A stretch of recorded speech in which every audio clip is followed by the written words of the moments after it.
hey, let me show you how you can try to fix that issue when your JBL Flip 7 is not charging. So the first one, I will definitely check if your USB-C port is not detected with water, salt, or any other chemicals. So how you can check this? Basically, if you are connecting this speaker into the USB-C port, with a cable, then it's gonna make beeping sound. So it means that there's some issue with a charging port. And as I said before, the connector detects water, salt, or any other chemicals.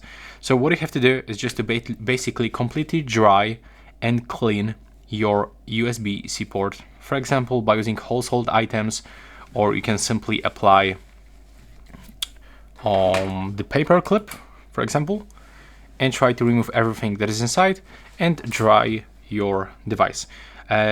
So yeah, this is the first step. You can also try to simply switch your current cable and power adapter.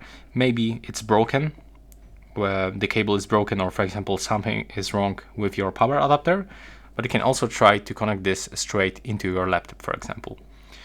And there's also another method. You can try to perform the hard reset of the speaker. So you will have to turn it on, if you can actually do this, if you still have some kind of the 5 or 10% of the battery, and click and hold play button and the volume up button until the speaker turns off. For sure, you can also try to replace the USB-C port, but I cannot show you how to do this. And I can recommend you to actually look for some other tutorials where you can actually do this by yourself. But if you don't want to do this, you can still try to use warranty of this product.